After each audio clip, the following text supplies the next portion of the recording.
Selamat berjumpa kembali dalam program Sound Doctrine. Saya Pendeta Wanda Dumais dari Sydney, Australia. Maranatha, Tuhan Yesus segera datang.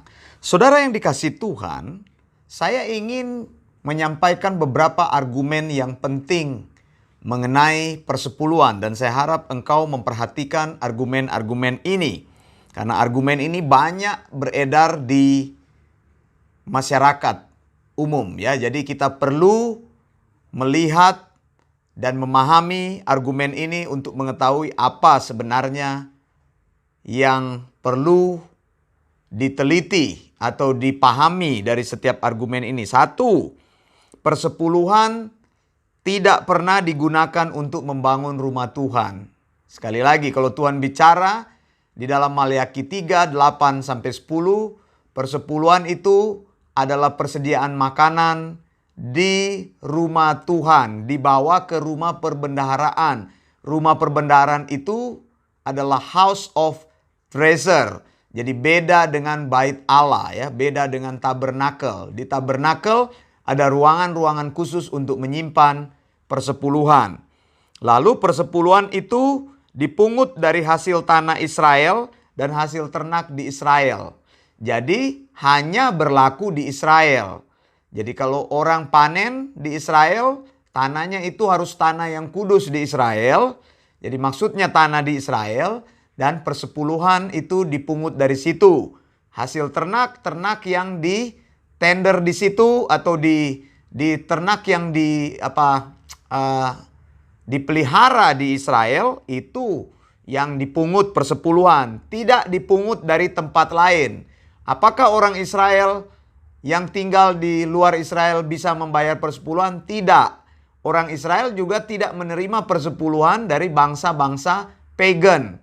Karena hanya berhubungan dengan hasil tanah dan hasil ternak Israel. Memang ini hubungannya dengan ibadah. Lalu persepuluhan itu bisa diganti uang. Tapi persepuluhan tidak pernah dimaksudkan sebagai uang. Makanya kalau engkau katakan persepuluhan itu 10% dari income, itu engkau salah. Lalu engkau katakan kepada saya, Pak Wanda, kan zaman dulu itu masih sistem barter. Zaman dulu kan ya petani ya membawa hasil panen ya. Kemudian peternak membawa hasil ternak, bukan uang. Saudara, Tuhan pernah bilang kepada 2,5 suku yang tinggal di daerah utara, mereka bisa menukar persepuluhan yang untuk perayaan, ya, daripada mereka bawa ke Yerusalem, mereka bisa tukar dengan uang. Lalu apakah mereka memberikan uang di Yerusalem? Tidak. Mereka menggunakan uang tersebut untuk dibelanjakan dengan hal-hal yang dengan belanja makanan, lalu mereka makan bersama-sama. Jadi mereka tidak menyetor uang ke bait Allah di Israel begitu ya, di Yerusalem. Berarti uang sudah digunakan pada waktu itu. Dan saya mau buktikan kepada saudara bahwa orang Israel itu adalah bangsa yang maju. Misalnya di dalam Kejadian 17 ayat 12 sudah disinggung penggunaan uang. Baca di Kejadian 17 ayat 12. Saya tidak akan bacakan ayat itu. Saya ingin engkau menyelidikinya. Lalu Kejadian 23 ayat 9 yang bicara mengenai hasil pembelian tanah, itu ada harga yang harus dibayar, digunakan uang. Jadi uang itu adalah bentuk perdagangan ekonomi yang dikenal di dalam bangsa Israel pada saat itu. Tapi kenapa Tuhan tidak menuntut uang kepada orang Israel? Karena persepuluhan tidak pernah dimaksud uang. Jadi kalau engkau ngeyel income 10%, itu engkau salah. Orang Israel saja tidak membayar income mereka untuk persepuluhan, membayar uang. Tapi mereka disuruh untuk membawa hasil panen dan hasil ternak.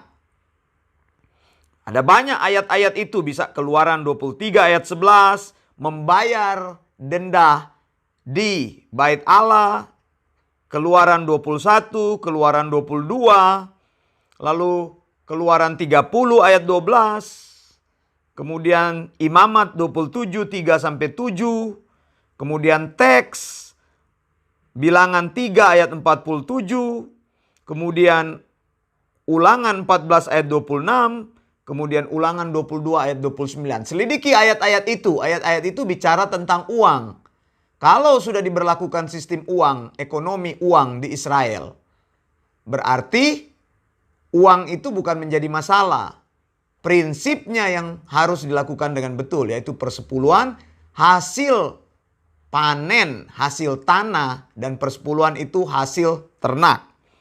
Nah, saudara yang dikasihi Tuhan, saya juga mau tunjukkan kepada saudara bahwa orang miskin tidak punya kewajiban untuk membayar persepuluhan. Sekarang ada pertanyaan yang ingin saya lemparkan. Apakah Tuhan Yesus membayar persepuluhan waktu dia hidup? Tidak. Yesus adalah orang yang miskin. Yesus tidak mempunyai tanah. Yesus bukan landowner. Yesus adalah seorang tukang kayu yang belajar keahlian kayu, tukang kayu dari ayahnya Yusuf. Gitu, suami Maria kan Yusuf. Yusuf tukang kayu. Dan Alkitab menulis Yesus itu sangat miskin. Melakukan perjalanan hanya dengan jalan kaki. Jauh sekali. Tidak menggunakan moda transportasi yang berlaku saat itu. Menggunakan hewan, ya, dan sebagainya. Jadi Yesus miskin sekali. Tidak pernah membayar persepuluhan. Apakah Yesus berdosa? Ya tidak. Orang miskin tidak punya kewajiban membayar persepuluhan. Karena Yesus tidak punya tanah. Nah, saudara, sekarang saya mau tunjukkan lagi argumen khusus ini. Mengapa hanya petani dan peternak yang membayar persepuluhan? Mengapa firman Tuhan hanya berkata hanya petani dan peternak yang wajib membayar 1/10 dari hasil tanah dan hasil ternaknya? Apakah di Israel itu hanya ada profesi petani dan peternak? Kan tidak. Saya sudah sebutkan, Yesus adalah carpenter, tukang kayu. Berarti Yesus menghasilkan uang dari pekerjaannya sebagai tukang kayu. Betul nggak? Yusuf juga menghasilkan uang dari tukang kayu.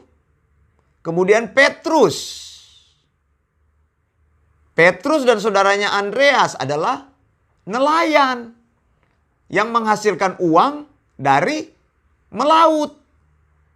Di Israel banyak sekali profesi pada waktu itu. Ada tukang roti, ada orang yang membuat anggur, ada orang yang menjadi blacksmith, membuat barang-barang dari logam. Ada orang yang membuka rumah makan. Ada orang yang membuka tempat penginapan. Kenapa mereka tidak ditagih persepuluhan? Bukankah mereka mempunyai income setiap bulan atau setiap tahun? Kok seolah-olah Allah melupakan orang-orang ini? Kenapa orang-orang ini tidak membayar persepuluhan? Ada yang tanya di Facebook saya, lalu bagaimana dengan nelayan? Apakah dia membayar persepuluhan? Tidak.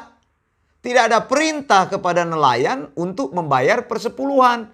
Lah Tuhan kalau begitu pilih-pilih kasih. Tidak, saudara. Tidak.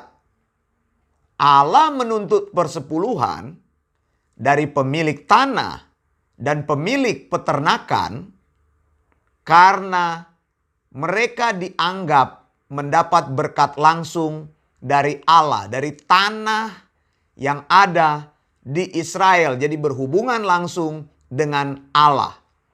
Sementara orang-orang lain itu mendapat berkat dari skillnya, dari kemampuannya. Orang pebisnis mendapat berkat dari kemampuannya berbisnis. Dia dapat uang dari situ. Nelayan dari kemampuannya melaut. Tukang bakery, tukang roti mendapat uang dari hasil menjual roti. Pemilik restoran juga mendapat uang dari hasil restorannya. Ya pada waktu itu ya saudara. Pemilik penginapan, tukang logam juga mendapat uang dari skillnya.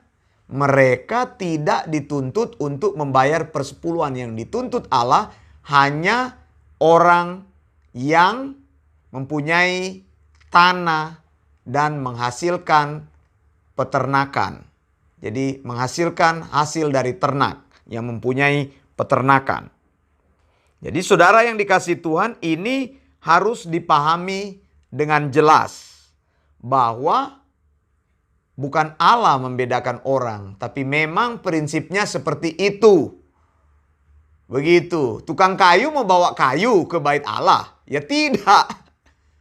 Tukang ikan, fisherman mau bawa ikan ke bait Allah? Ya tidak. Kan ada ikan yang haram di situ. Begitu. Tukang roti mau bawa roti ke bait Allah? Ya tidak. Lalu saudara bilang, bawa apa dong? Uang. Kan banyak sekarang yang mengkaitkan. Zaman dulu ya memang petani ya bawa hasil tani. Peternak yang bawa hasil ternak. Ya zaman sekarang kan nggak mungkin pendeta terima pisang. Nggak mungkin terima padi. Ya nggak mungkin pendeta terima buah-buah, apel, jeruk, dan sebagainya. Ya supaya gampang diganti uang. Itu argumen saya sering dengar begitu. Itu argumen ngawur itu saudara. Persepuluhan bukan uang. Pada waktu itu orang Israel sudah mengenal uang. Pada waktu itu banyak profesi. Tuhan tidak tuntut income dari mereka. Bahkan pajak sudah ada waktu itu. Tapi Tuhan sedang mengajar sistem ibadah yang benar. Dan engkau juga jangan berpikir orang Lewi itu tidak mempunyai kepemilikan apa-apa, karena Tuhan bilang orang Lewi tidak punya milik pusaka, maka 11 suku lainnya harus support. Memangnya orang Lewi itu tidak ada pekerjaan lain? Saudara, orang Lewi itu berladang, saudara. Mereka diberikan 10 kota. Begitu, ada 10 kota yang Tuhan beri kepada orang Lewi supaya mereka bisa mengusahakan ladang. Jadi jangan dipikir orang Lewi itu tidak ada penghasilan selain mereka melayani di bait Allah. Baca Alkitabmu dengan jelas. Ada 10 kota yang disiapkan Tuhan untuk orang Lewi dan tidak boleh diganggu gugat. Itu ada. Di Alkitab kan disebutkan 10 kota. Di 10 kota itu ada tanah ladang yang diusahakan oleh orang Lewi. Dan mereka mendapat hasil dari situ. Tapi mereka tidak membayar persepuluhan.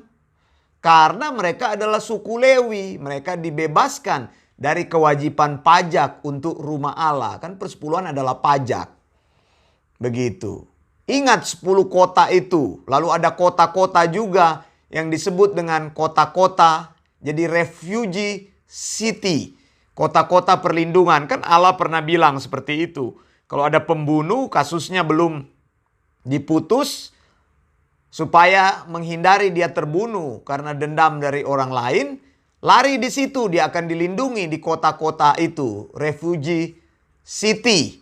Begitu. Jadi, refugee city itu sekarang ini juga diadopsi oleh orang Amerika itu. Bangsa Amerika, negara Amerika mengadopsi itu, di mana hukum-hukum federal tidak bisa menyentuh orang-orang yang lari di federal city. Kalau engkau ilegal di Amerika, mau ditangkap sama ICE itu, engkau lari di refugee city itu, maka engkau dilindungi di situ. Orang Amerika mengadopsi sistem yang dibangun oleh Alkitab.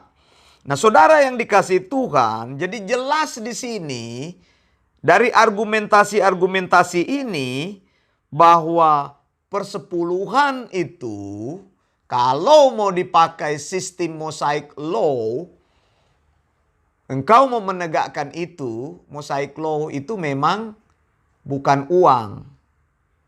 Nah, bagaimana kita menegakkan Mosaic Law itu sementara keimamatan kita bukan berdasarkan keimamatan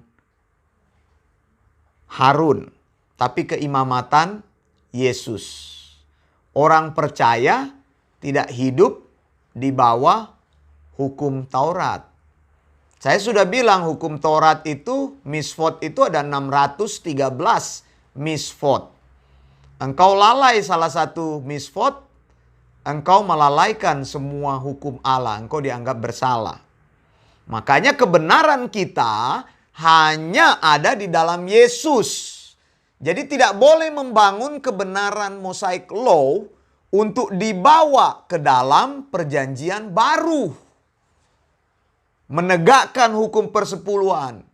Nah, mungkin ada yang berpikir, ya memang Hukum Taurat tidak boleh. Sekarang kita mau pakai Abraham. Bukankah persepuluhan itu sudah ada di zaman Abraham? Ya tadi saya sudah jelaskan.